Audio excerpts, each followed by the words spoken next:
Good morning. Welcome again to Morning Devotions, and thank you so much for our time together.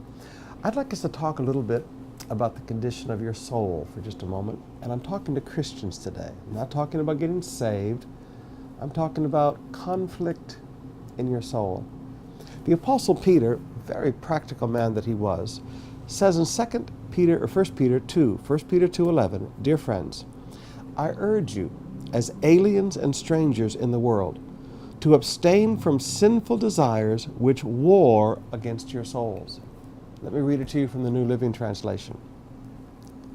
Dear brothers and sisters, you are foreigners and aliens here. We don't fit in this world. You got to get that straight. We are never going to be popular in this world.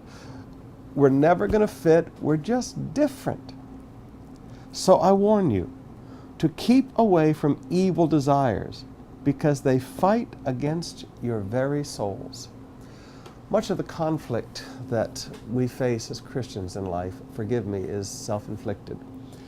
Many years ago as a young man, my grandfather was a very wise man, and he taught me that, David, if you stay away from things, they just don't hurt you. And I can remember the wisdom of that has rung in my ears and rung in my heart all down through my life, though Grandpa has been in heaven for many years now. I've been made fun of, I've been mocked, I've been laughed at, because all through the years there are places I just don't go, there are things I just don't look at on television, there are things I just don't do. And they say, oh, you're being religious, or oh, you're like this, or oh, you're like that. But you know what? I'm still standing. I'm 57 years old. I'm still a young man. I'm 57 years old. And I'm still married to the same wife and still madly in love. I'm pastoring the same church for, 33, 34 years now. But more than anything else, I'm still serving Jesus. I'm still saved. I haven't shipwrecked my life or shipwrecked my family or shipwrecked my marriage. I learned to stay away from things. Now, I know in the world today, Christians want to talk about how it's all right to sin and the mercy and grace of God means that you can do anything, but you know what? We all know that's not really true. But the Apostle Peter says, let's talk about something even more important than that.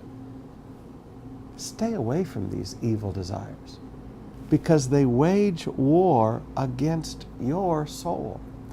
Your emotions are hurt and tormented. Your attitudes are hurt and tormented and forgive me, damaged. Your attitudes are damaged, your emotions are damaged. You know, when you wage war, I'm sorry folks, you got to understand, when you wage war, people get hurt on both sides. When it talks about waging war, you have to understand evil desires bring a damage to your emotions, bring damage to your attitudes, brings damage to how you think about things. All the parts of your soul are damaged by evil desires. So let me just encourage you, stay away from evil desires. My Uncle Lester used to say it like this: whatever you feed grows, whatever you don't feed dies. And then he used to finish it by saying, to feed your faith and starve your doubts. But privately, when he would talk with us, he would say, but also, if you feed sin, it grows. If you don't feed sin, it dies. And then you feel good and you're happy. So let me read you Peter again.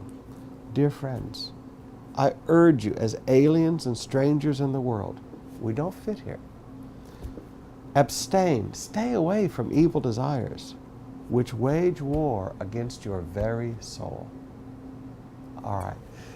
Today, make sure you finish reading Old Testament, New Testament, spend time in Psalms and Proverbs, and just spend time loving Jesus today.